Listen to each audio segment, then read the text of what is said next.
আসসালামু আলাইকুম। সংবাদে আপনাদের সবাইকে স্বাগত জানাচ্ছি। আমি ফিরোজ তোহা। শুরুতেই সংবাদ শিরোনাম। বাংলাদেশের সর্বশেষ গুরুত্বপূর্ণ আপডেট সংবাদে আপনাকে স্বাগত। শুরুতেই সংবাদ শিরোনাম, পরে বিস্তারিত।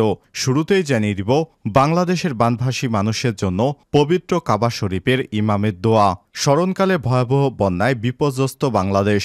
দেশের অভ্যন্তরে 12টি জেলায় এই বন্যায় তলিয়ে গেছে ফসলি জমি, ঘরবাড়ি, গবাদি পশুসহ অসংখ্য মানুষজন। ক্ষতিগ্রস্ত হয়েছে লাখ লাখ মানুষ। এবার বাংলাদেশের এই বানভাসী মানুষের জন্য দোয়া করেছেন পবিত্র কাবা শরীফের ইমাম শায়খ ডক্টর হাসান আল বুখারী হাফিজাল্লাহ।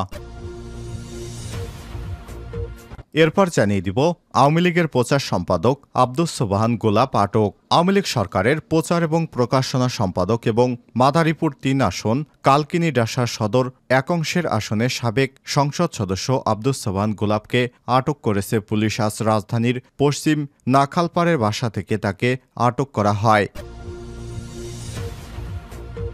এদিকে কুমিল্লা আইজিপি এবং র্যাব মহাপরিচালককে অবরুদ্ধ করলেন শিক্ষার্থীরা। কুমিল্লায় ত্রাণ কার্যক্রম পরিচালনাকালে কুমিল্লায় ত্রাণ সামগ্রী বিতরণ করতে বন্যা কবলিত এলাকায় না যায় পুলিশ মহাপরিদর্শক আইজিপি মোহাম্মদ ময়নুল ইসলাম এবং র্যাবের পরিচালক একেএম শহীদুর রহমানকে অবরুদ্ধ করেছে শিক্ষার্থীরা। এ সময় শিক্ষার্থীদের পক্ষ থেকে দাবি করা হয়, বিগত কোনো দিন পুলিশের পক্ষ থেকে একটি লোক এই বানভাসী এলাকায় আসেনি। সবসময় শিক্ষার্থীরা বিগত 3 থেকে 4 দিন ধরে তারা ত্রাণ বিতরণ করছে, অথচ আইজিপি এলেন জেলা স্কুলে এসে ফটো সেশন করছেন। এটা মানুষকে দেখানোর সময় তার। এভাবে অরাজকতা চলতে দেয়া যায় না। তাই কুমিল্লা আইজিপি এবং র্যাব মহাপরিচালককে আবদ্ধ করেছেন তারা। এবারে জানাবো, ত্রাণের গাড়ি আটকে আন্দোলন করছেন আনসার সদস্যরা। ত্রাণের গাড়ি আটকে আনসার সদস্যরা আন্দোলন করছেন বলে অভিযোগ করেছে বৈষম্যবিরোধী ছাত্র আন্দোলনের সমন্বয়ক হাসনাত আবদুল্লাহ। আজ হাসনাত আবদুল্লাহ তার ভেরিফাইড ফেসবুক পোস্টে এই কথা জানান। এই সংকটের সুযোগ নিয়ে সরকারকে চেপে ধরে যারা দাবি আদায়ের জন্য আজকে রাস্তায় ত্রাণের গাড়ি আটকে আন্দোলন করছে, তারা জাতির শত্রু। জানিয়ে দিব, জাতির উদ্দেশ্যে ভাষণ দিলেন অন্তর্বর্তীকালীন সরকারের প্রধান উপদেষ্টা অধ্যাপক ডক্টর মোহাম্মদ ইউনূস।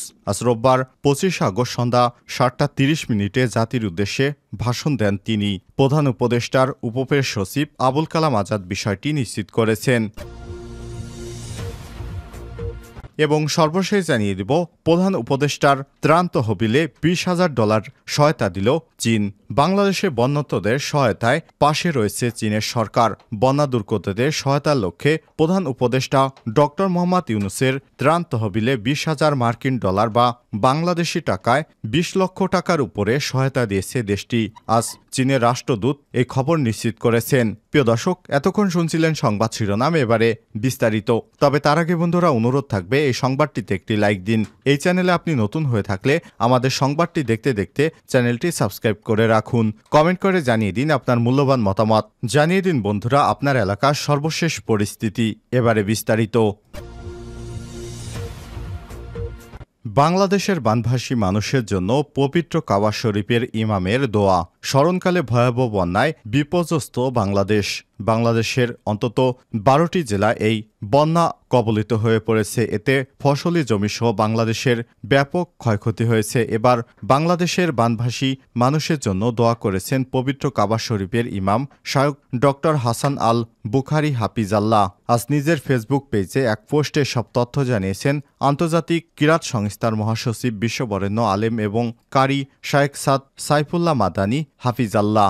এ সময় তিনি জানান, শুক্রবার পূর্ব নির্ধারিত শিডিউল অনুযায়ী পবিত্র কাবা শরীফের ইমাম, হারামের সিনিয়র মুহাদ্দিস এবং মক্কা উমুল কুরা ইউনিভার্সিটি ডিন বিশ্ববিখ্যাত আলেম শায়েখ ডক্টর হাসান আল বুখারী হাফির আমন্ত্রণে তার কার্যালয়ের সৌজন্য সাক্ষাৎ এবং সংক্ষিপ্ত বৈঠক অনুষ্ঠিত হয়। সাক্ষাৎকালে শায়খ সাইফুল্লাহ মাদানী বাংলাদেশে সফরের দাওয়াত দিলে ডক্টর হাসান বুখারী দাওয়াত কবুল করেন। তিনি বলেছেন, কোরআন প্রচারে আন্তর্জাতিক কিরাত সংস্থা বাংলাদেশের ভূমিকা অত্যন্ত প্রশংসনীয়। কাবা ইমাম এবং এ সময় বাংলাদেশ সম্পর্কে খোঁজখবর নেন। পাশাপাশি বন্যা এবং আহত নিহত মানুষদের সার্বিক পরিস্থিতি জেনে বাংলাদেশের জনগণের প্রতি সমবেদনা জানান এবং দোয়া করেন।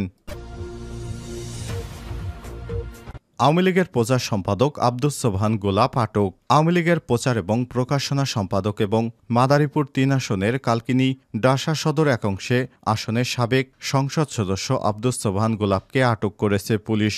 রোববার দুপুরে রাজধানীর পশ্চিম নাখালপাড়ার বাসা থেকে আটকের বিষয়টি নিশ্চিত করেছে তেজগাঁও থানার ভারপ্রাপ্ত কর্মকর্তা ওসি মোহাম্মদ মোবারক হোসাইন।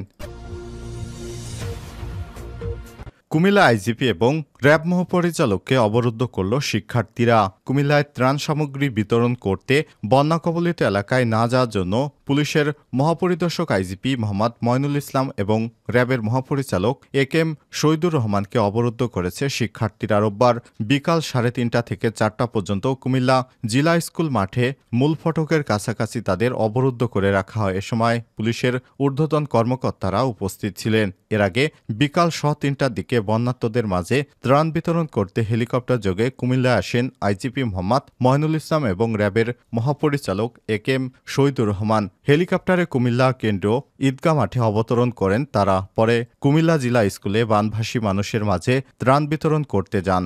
এ সময় বৈষম্যবিরোধী ছাত্র আন্দোলনের শিক্ষার্থীরা হইচই শুরু করলে তারা মঞ্চে না উঠেই কয়েকজন বানভাসী মানুষকে ত্রাণ দিয়ে গাড়িতে উঠে সার্কিট হাউসের দিকে যার পথে জিলা স্কুলের মূল ফটক বন্ধ করে দেয় শিক্ষার্থীরা। তাদের দাবি এখানে কোনো বন্যাত্ম ছিল না। ফটো সেশনের জন্য এমন ত্রাণ বিতরণের আয়োজন করেছে আইজিপি এবং র্যাবের মহাপরিচালক। তারা বন্যার কেন্দ্রস্থলে যাওয়ার জন্য আহ্বান করেন। এ সময় হ্যান্ডমাইকে প্রতিবাদ জানাতে দেখা গেছে শিক্ষার্থীদের। তারা বলেন, এটা কি ভিজিট? জেলা স্কুল কি পুলিশের? আমরা এখানে আজকে 3 দিন কাজ করছি, একজন পুলিশ আসছে আমাদের সঙ্গে কথা বলতে। এখানে আশ্রয় নেওয়া বাচ্চাগুলো চিকিৎসা পায় না। যাদের ত্রাণ দিতে এসেছেন তারা কি বন্যাত্ম? তাদের আজকে জিজ্ঞাসা করছি। কেউ এসেছে নগরীর ধর্মপুর থেকে, কেউ এসেছে চর্চা থেকে। ওদিকে বন্যা আছে, বন্যাদুর্গত এলাকায় না গিয়ে শুকনো স্থানে ত্রাণ দেয়া। ক্ষুব্ধ হয়েছে আইজিপি এবং র্যাবের পরিচালককে অবরুদ্ধ করা হয়েছে বলে জানিয়েছে শিক্ষার্থীরা। তারা বলছে, এরা শুধুমাত্র জেলা শহরে এসে এখানে কোনো ত্রাণের গ্রহণ করার কোনো মানুষ ছিল না। এরা শুধুমাত্র ফেসবুক ও ইউটিউব সহ সোশ্যাল মিডিয়ায় তারা দেখানোর জন্য এসেছে যে তারা ত্রাণ দিয়েছে। আসলে কাজের কাজ তারা কোনো কিছু করেনি। এদেরকে এজন্য 1 ঘন্টার বেশি সময় ধরে জেলা স্কুলে আটকে রাখা হয়। ত্রাণের গাড়ি আটকে আন্দোলন করছেন আনসার সদস্যরা। ত্রাণের গাড়ি আটকে আনসার সদস্যরা আন্দোলন করছে বলে অভিযোগ করেছে বৈষম্যবিরোধী ছাত্র আন্দোলনের অন্যতম সমন্বয়ক হাসনাত আব্দুল্লাহ। রোববার 25 আগস্ট হাসনাত তার ভেরিফাইড ফেসবুকের এক পোস্টে এসব দাবি করেছেন। এই সংস্কারের সুযোগ নিয়ে সরকারকে চেপে ধরা দাবি আদায়ের জন্য আজকে যারা রাস্তায় ত্রাণের গাড়ি আটকে আন্দোলন করছে তারা জাতির শত্রু বলে দাবি করেন হাসনাত আব্দুল্লাহ। কয়েকদিন ধরে ঢাকা বিশ্ববিদ্যালয়ের ছাত্র শিক্ষক কেন্দ্রে টিএসসি বৈষম্যবিরোধী ছাত্র আন্দোলনে গণত্রাণ সংগ্রহ কর্মসূচিতে মানুষের ঢল নেমেছে। শিক্ষার্থীদের এই উদ্যোগে অংশীদার হতে নিজেদের সামর্থ্য অনুযায়ী নগদ অর্থ কিংবা ত্রাণ সহায়তা পৌঁছে দিতে আসেন বিপুল সংখ্যক মানুষ। আনসারদের এই আন্দোলনের কারণে একদিকে যেমন মানুষের আসতে প্রতিবন্ধকতা তৈরি হচ্ছে, অপরদিকে ত্রাণ নিয়ে কোনো পরিবহন সহজে বের হতে পারছে না টিএসসি থেকে। উল্লেখ্য, শেখ হাসিনা সরকারের পতনের পর একের পর এক দাবি নিয়ে আন্দোলন করছে বিভিন্ন সরকারি, স্বায়ত্তশাসিত এবং বেসরকারি প্রতিষ্ঠান।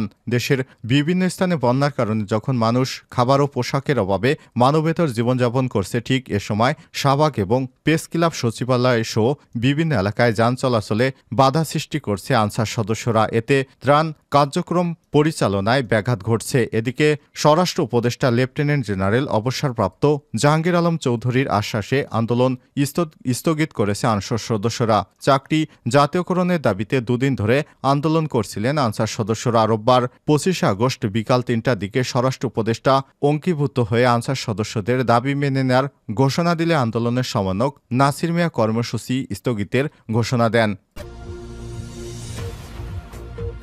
জাতির উদ্দেশ্যে ভাষণ দিলেন প্রধান উপদেষ্টা ডক্টর মোহাম্মদ ইউনূস। আর সন্ধ্যা 7:30 জাতির উদ্দেশ্যে বিভিন্ন সমসাময়িক বিষয় নিয়ে কথা বলেছেন ডক্টর মোহাম্মদ ইউনূস। প্রধান উপদেষ্টার উপপেশ সচিব আগেই বিষয়টি নিশ্চিত করেছিলেন।